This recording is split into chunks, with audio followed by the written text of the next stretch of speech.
بہت شکریہ جی، میں بڑا مشکور ہوں یہ تحریک انصاف کی طرف سے جو انہوں نے خیبر پختونخوا میں اربوں روپیہ کمایا تھا، ایک سیل قائم کیا گیا اور یہ جو سیل قائم کیا گیا تقریباً 100 ارب روپیہ اس پہ خرچ کیا گیا۔ یہ جو ڈیجیٹل ٹیررزم ہے، میں اس کو ڈیجیٹل ٹیررزم اس لیے کہتا ہوں کیونکہ باقاعدہ بیرونی طاقتوں کی مدد سے اور منصوبہ بندی کے تحت ریزلٹس کو مینیپولیٹ کرنے کی کوشش کی گئی۔ جعلی فارم 45 سینکڑوں کی تعداد میں سوشل میڈیا پر اپلوڈ کیے گئے اور میڈیا کو اس رات غلط ریزلٹ فیڈ کیے گئے۔ یہ آپ کو پتا ہونا چاہیے کہ کوئی بھی پریزائڈنگ آفیسر جب وہ گنتی مکمل کرتا ہے اور وہ فارم 45 لکھنا شروع کرتا ہے تو وہاں پہ موجود پولنگ ایجنٹس دوبارہ گنتی کا تقاضا کرتے ہیں، اور نہ صرف دوبارہ گنتی کا تقاضا کرتے ہیں بلکہ کسی ووٹ پہ ڈبل سٹیمپ ہو، کوئی شک ہو تو اس ووٹ کو چیلنج کیا جاتا ہے اور موقع پہ ٹائم لگتا ہے فارم 45 بنتے ہوئے۔ اور اس کے بعد پورا ایک مرحلہ ہے کہ جب آپ پریزائڈنگ افسر نے ریٹرننگ افسر کے دفتر جانا ہوتا ہے تو باقاعدہ اس کو سیکیورٹی فراہم کی جاتی ہے، گاڑی فراہم کی جاتی ہے، اور وہ باقاعدہ گاڑی میں بیٹھ کے ریٹرننگ افسر کے دفتر جاتا ہے اور فارم 45 جمع کراتا ہے۔ یہاں پہ ہوا یہ کچھ فارم 45 میرے ہاتھ ہے جو میرے مخالفوں نے آر او آفس جمع کرائے تھے۔ اب یہ آپ دیکھ سکتے ہیں، اس پہ آپ کو انگوٹھا صرف سیاہی نظر آ رہی ہے، انگوٹھا کوئی نہیں ہے۔ یہ آپ دیکھیں، اس پہ انگوٹھا کوئی نہیں ہے۔ اب یہ جو اجلت میں فارم 45 پی ٹی آئی نے تیار کیے اور سینکڑوں کی تعداد میں سوشل میڈیا پر چڑھائے، اس کا نتیجہ کیا نکلا؟ نتیجہ اس کا یہ نکلا کہ میڈیا کے اوپر الٹ رزلٹ آنا شروع ہو گئے۔ اب آپ دیکھ سکتے ہیں یہ گوہر خان صاحب کا رزلٹ ہے کہ پہلے اے این پی کے امیدوار عبدالرؤف صاحب 27,000 ووٹ لے رہے ہیں اور گوہر خان صاحب کے 10,000 ووٹ ہیں، اور اس کے فوراً بعد دونوں برابری پہ آ جاتے ہیں، دونوں 27,000 پہ آ جاتے ہیں۔ تو یہ فرق کیسے کم ہوا؟ محض 5-10% ابتدائی ریزلٹس بغیر فارم 45 کی تصدیق کے جو میڈیا پہ چڑھائے گئے، سوشل میڈیا پہ چڑھائے گئے، اور کچھ ایسے فارم 45 تھے جن کا وجود نہیں تھا۔ تو یہ ایک ہی پولنگ سٹیشن کے 2 فارم 45 کیسے جاری ہو گئے؟ مجھے ذرا جواب دے دے کوئی۔ ایک ہی پولنگ سٹیشن ہے اور فارم 45 2 جاری ہو رہے ہیں۔ یہ وہ ڈیجیٹل ٹیررزم ہے جو پی ٹی آئی نے کیا۔ جمہوریت کو ڈیریل کرنے کے لیے ہم نے ڈیموکریٹک کنسالیڈیشن کی طرف جانا ہے، ہم نے جمہوریت کو مستحکم کرنا ہے۔ یعنی کے پی کے اندر آپ سیٹیں جیتتے ہیں، وہاں پہ آپ شاباشیاں لے رہے ہیں، وہاں پہ آپ جشن منا رہے ہیں، اور آپ پنجاب میں سیٹیں ہارتے ہیں تو وہاں پہ آپ دھاندلی کا رونا روتے ہیں۔ دھاندلی ہونی ہوتی تو کیا رانا ثناء اللہ ہارتے، سعد رفیق ہارتے، خرم دستگیر ہارتے، جاوید لطیف ہارتے؟ اگر دھاندلی کرنی ہوتی تو کیا ان کو جتا نہ لیا جاتا؟ یعنی پنجاب خیبر پختونخوا میں یہ فرق ہے کہ کیونکہ خیبر پختونخوا میں آپ جیتے ہیں تو وہاں دھاندلی نہیں ہوئی، وہاں فری اینڈ فیئر الیکشن ہوا ہے، اور پنجاب میں آپ ہارے ہیں تو پنجاب میں دھاندلی ہو گئی ہے، سندھ میں آپ ہارے ہیں، سندھ میں دھاندلی ہو گئی ہے، بلوچستان میں آپ ہارے ہیں، بلوچستان میں دھاندلی ہو گئی ہے۔ یہ جو آپ نے ڈیجیٹل ٹیررزم کیا ہے اور یہ جو بیرونی طاقتوں کو آپ آواز دے رہے ہیں کہ امریکہ میری مدد کرے آ کے، تو بھائی آپ تو کہتے تھے ہم کوئی غلام ہیں۔ ہاں آپ غلام تھے، آپ غلام ہیں۔ جو فارم 45 کے ساتھ کھلواڑ کیا گیا صرف اور صرف یہ دیکھتے ہوئے کیا گیا ہے کہ ہم جمہوریت کو اس ملک میں ڈیریل کر دیں۔ اب یہ اصلی فارم 45 آپ دیکھ لیں، اس کے اوپر آپ کو پراپر انگوٹھا بھی نظر آئے گا، پراپر سائن بھی نظر آئے گا، ووٹوں کی تعداد بھی نظر آئے گی۔ اور میں سمجھتا ہوں یہ بڑا افسوسناک ہے کہ جس طریقے سے اس کو مینیپولیٹ کیا گیا ہے۔ اب یہ جو فارم 45 میں آپ کو دکھا رہا ہوں، یہ جو اصلی فارم 45 ہے یہ ایک پولنگ سٹیشن کا ہے۔ میرے 185 ووٹ ہیں، بلاول صاحب کے 43 ہیں، اور میرے مخالف کے 206 ووٹ ہیں۔ یہ اصلی ہے، میں اس کو تسلیم کرتا ہوں۔ اب آپ نے جو سینکڑوں کی تعداد میں جعلی فارم 45 میڈیا پہ اپلوڈ کیے، اور دیکھیے میں معذرت کے ساتھ کچھ ہمارے پاس معلومات ایسی بھی ہیں کہ تمام پولنگ سٹیشنز پہ میڈیا ہاؤسز کے لوگ موجود نہیں تھے، ہو نہیں سکتے۔ میرے حلقے میں 337 پولنگ سٹیشنز ہیں۔ اب مجھے آپ بتائیے 24 ٹی وی چینلز ہیں، کیا یہ ممکن تھا کہ ہر پولنگ سٹیشن کے باہر آپ کا ایک رپورٹر یا آپ کا چینل کا عملہ موجود ہوتا؟ آپ نے تو واٹس ایپ کے اوپر ہی ریزلٹس موصول کرنے تھے، آپ کو تو تبھی رزلٹ ملنا تھا جب میں نے بھیجنا تھا یا میرے مخالف امیدوار نے بھیجنا تھا. وہ سب سے پہلے رزلٹ دینے کی بازی میں سبقت لینے کے لیے امیدوار پہ ٹرسٹ کیا گیا. میں اس پہ میڈیا ہاؤسز کی غلطی نہیں کہتا, میں نے بھی رزلٹ بھیجے اپنے, مگر میں نے تب بھیجے جب میرے فارم 45 تصدیق شدہ آنا شروع ہوئے. مجھے بڑی کالز آئی, رزلٹ دیں رزلٹ دیں رزلٹ دیں. میں نے کہا میں بڑے بائی الیکشن لڑے ہیں, میری خاندان کے افراد بہت سارے الیکشن لڑتے ہیں, میرا بڑا تجربہ ہے, میں سلمان اکرم راجہ کی طرح پہلی دفعہ اس فیلڈ میں نہیں آ رہا کہ مجھے جو گلی سے ایک فارم 45 کو بھیج دے تو میں اس پہ وکٹری کلیم کرنا شروع کر دوں. میں یہ کام نہیں کروں گا. میرا پولنگ ایجنٹ جس نے پورا دن صبح سے لے کے رات تک ڈیوٹی دی ہے, پولنگ اسٹیشن کے اندر موجود رہا ہے, مجھے جب وہ فارم 45 بھیجے گا تصدیق شدہ جس پہ سائن بھی ہوں گے, جس پہ انگوٹھا بھی ہوگا, میں وہ فارم 45 کی بنیاد پہ اپنا رزلٹ کمپائل کروں گا اور میں وہی فارم 45 میڈیا کو بھی دوں گا. میں نے آپ کے بیٹ رپورٹر سامنے بیٹھے ہیں, میں نے گروپ کے اندر فارم 45 شیئر کیے جب وہ میرے پاس آ گئے.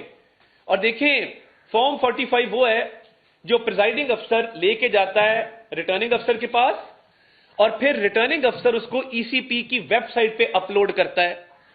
اب اگر آپ متضاد قسم کے فارم 45 بنا رہے ہیں اور جھوٹے فارم 45 بنا رہے ہیں کیونکہ آپ ہار چکے تھے اور آپ کے پولنگ ایجنٹس نے بھی اس کو مینیپولیٹ کیا اور اس کو ایکسپلائٹ کیا اور جعلی فارم 45 کی بنیاد پہ آپ نے اپنی فتح کا جو ہے وہ جشن منانا شروع کر دیا, تو اس میں کسی اور کا قصور نہیں ہے.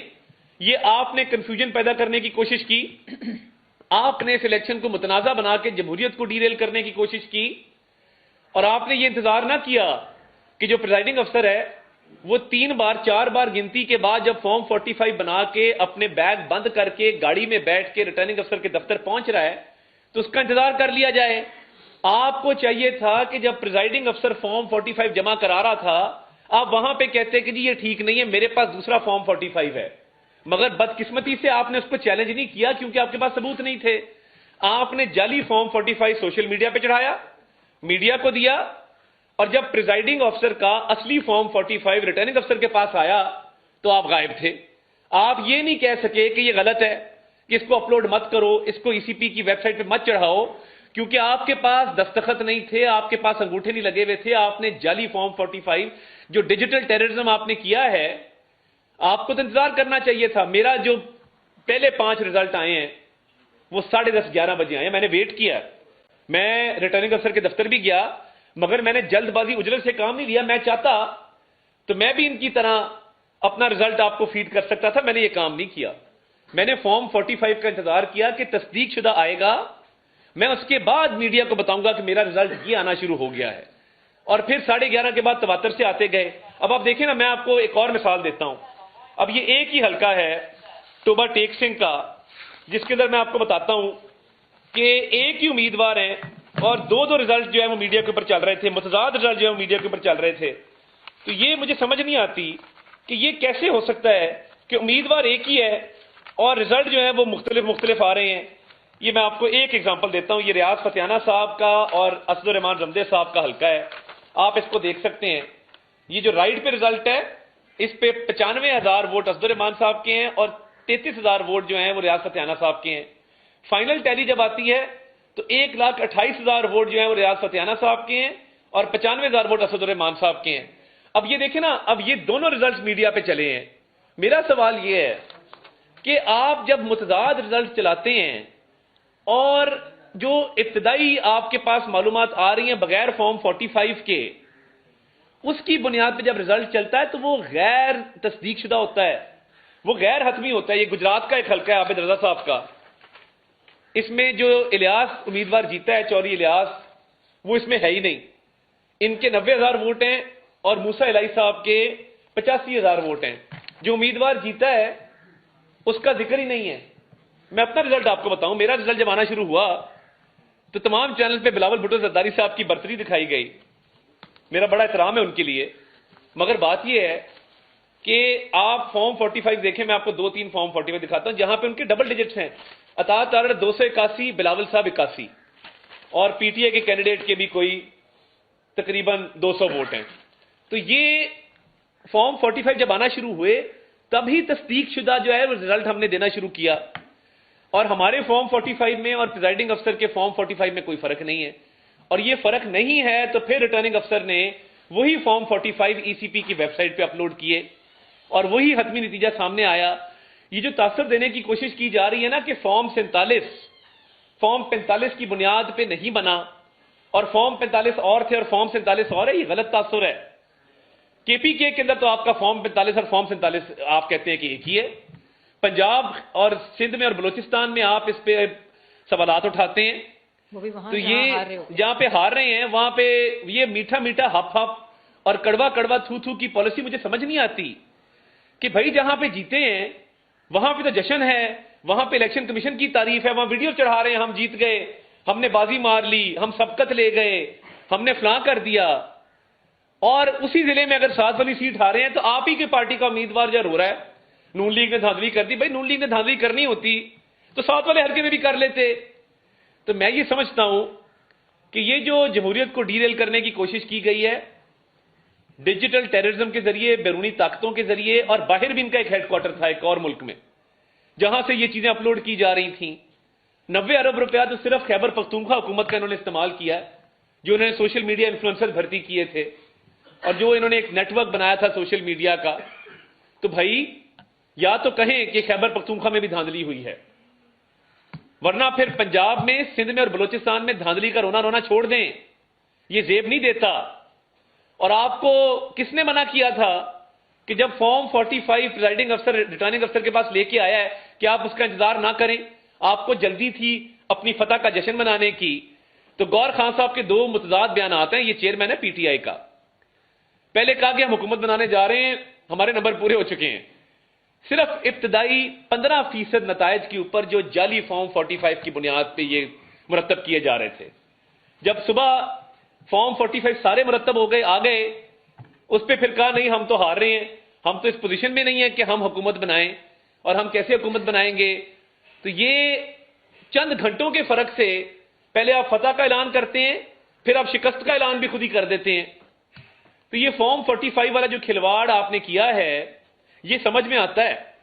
آپ کے پاس اور کوئی رستہ نہیں تھا، آپ کے پاس اور کوئی طریقہ کار نہیں تھا کہ آپ یہ الیکشن جیت جاتے. جس طرح مریم صاحبہ نے کہا کہ مسلم لیگ نون کو برتری حاصل تھی، سبقت حاصل تھی. تمام سرویز، تمام ٹی وی چینلز پہ جو لوگ آپ کے مائک لے کے بھی علاقوں میں جاتے ہیں، مسلم لیگ نون جو ہے وہ لیڈ میں تھی.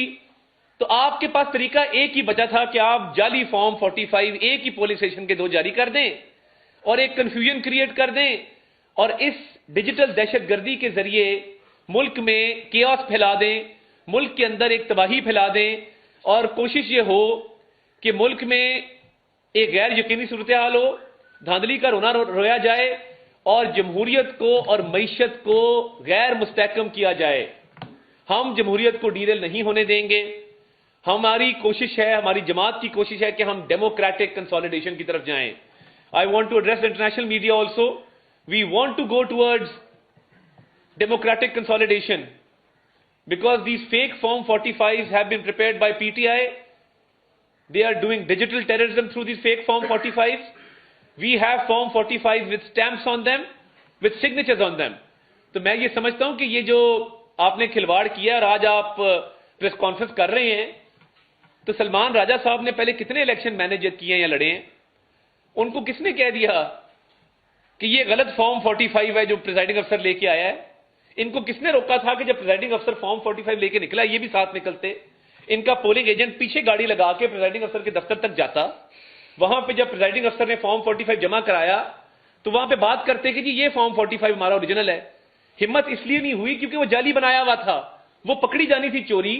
تو اس لیے ان کے فارم 45 محدود رہے سوشل میڈیا تک اور میڈیا تک. وہ ریٹرننگ افسر کے دفتر تک نہیں پہنچ سکے.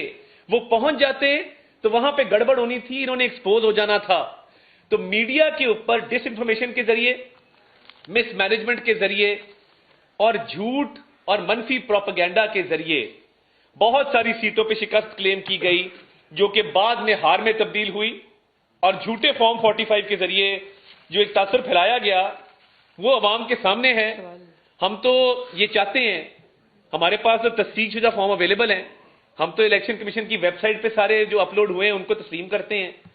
تو میں آپ کا شکریہ ادا کرتا ہوں کیونکہ اسلام آباد میں بھی نوٹنکی شروع ہو چکی ہے, وہاں پہ اب باقاعدہ رونا رویا جا رہا ہے.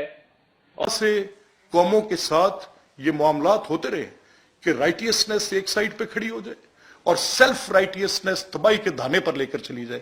کنونس تھے ہم کہ مولانا کے آرگومنٹ میں وزن ہے کہ سیاست کے خلاف سازش ہوئی, ریاست کے خلاف سازش ہوئی, عدالت کے خلاف سازش ہوئی, اور پروو ہو رہی تھی, واقعات کے ساتھ پروو ہو رہی تھی. کیا 5 جج اور ثاقب نثار اور وہ پورا بینڈ ویگن ثابت نہیں ہوا؟ 28 مقدمے میاں نواز شریف کے خلاف, 28 کے 28 مقدمے ان کی پارٹی کے خلاف. جو مقدمہ سننا ہے یہی 5 جج سنیں گے, کوئی اور اس کو ہاتھ نہیں لگا سکتا.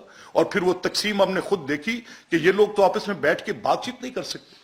The superior most court of the Supreme Pakistan Supreme Court, these 12 people cannot sit together.